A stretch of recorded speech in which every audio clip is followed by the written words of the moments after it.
आज के इस वीडियो में हम बात करने वाले हैं फंगल इन्फेक्शन में काम आने वाली दवा क्लोट्रीमाजोल क्रीम के बारे में।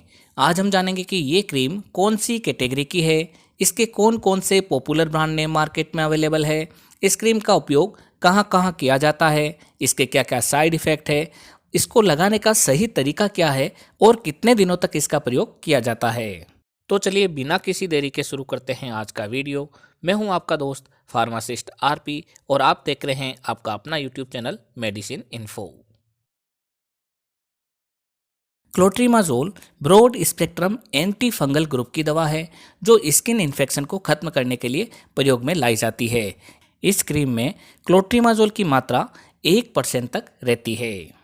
अगर हम क्लोट्रीमाजोल क्रीम के पॉपुलर ब्रांड नेम की बात करें तो वो है बेयर फार्मा की कैंस्टेन क्रीम, ग्लेनमार्क की candid cream, Franco Indian remedies की सरफास क्रीम और मिडास केयर फार्मास्यूटिकल की क्लीन एंड ड्राई क्रीम।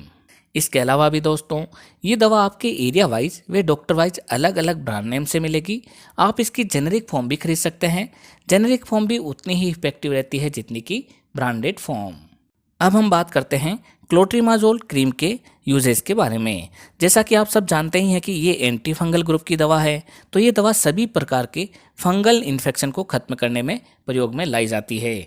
इसका प्रयोग रिंगवर्म नामक इन्फेक्शन, जिसे हम सामान्य भाषा में दाद भी कहते हैं, जो कि हाथ, पाँव, अंडर आर्म, जननांगों में कहीं पर भी हो सकते हैं तथा इनके होने पर मरीज की पर्टिकुलर जगह पर रेडनेस होना, खुजली चलना, गोल चकत्ते बनना, स्वेलिंग होना आदि रहता है। तो ऐसी स्थिति में अगर क्लोट्रीमाजोल क्रीम का प्रयोग किया जाए तो ये काफ़ी फायदा करती है।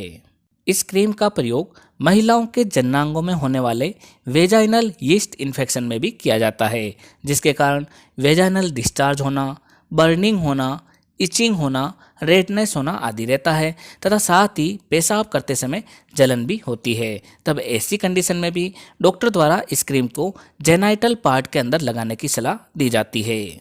इसका प्रयोग छोटे बच्चों में लंबे समय तक डायपर पहनाने पर होने वाली कंडीशन डायपर रेसेज में भी किया जाता है।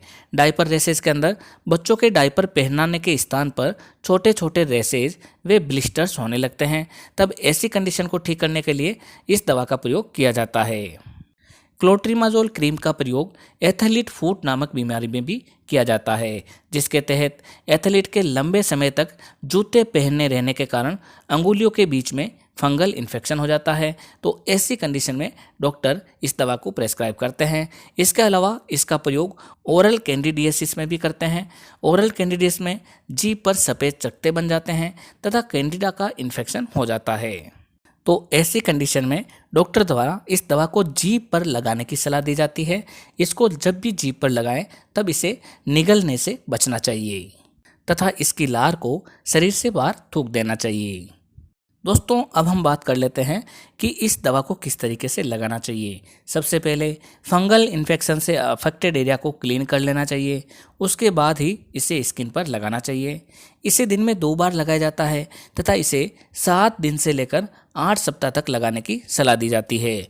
ओरल कैंडिडियासिस में इसे 14 दिन तक लगाया जाता है तथा मुंह में लगाने के बाद इसकी लार हमेशा बाहर गिरानी रहती है। इस चीज़ का विशेष ध्यान रखा जाना जरूरी है। वेजाइनल यीस्ट इन्फेक्शन में इस क्रीम को दिन में 1 बार 3 दिन से लेकर 7 दिन तक प्रयोग किया जा सकता है। अब हम बात कर लेते हैं क्लोट्रीमाजोल क्रीम के साइड इफ़ेक्ट के बारे में। यदि किसी व्यक्ति को साइड इफ़ेक्ट हो तो उसको क्रीम लगाने वाले स्थान पर बर्निंग व स्वेलिंग होना, पेन व स्किन रैशेज होना, रेडनेस ऑफ स्किन होना, एब्डोमिनल पेन यानी कि पेट दर्द होना, नोजिया व वोमिटिंग होना, वेजाइनल ब्लीडिंग होना आदि हो सकते हैं। इसके अलावा अगर कोई भी साइड इफ़ेक्ट लगे तो तुरंत इस दवा को बंद कर अपने डॉक्टर की सलाह लेनी चाहिए। तो दोस्तों ये थी जानकारी क्लोट्रीमाजोल क्रीम के बारे में। जब भी कोई दवा लें तो अपने डॉक्टर की सलाह से ही लें। इसी तरीके के वीडियो देखने के लिए हमारे चैनल को सब्सक्राइब कर बेल आइकन अवश्य दबाएं, जिससे नई नई जानकारी आपको सही समय पर मिल सके। एक बार फिर मिलते हैं एक नई दवा की जानकारी लेकर एक नए वीडियो के साथ। तब तक के लिए धन्यवाद।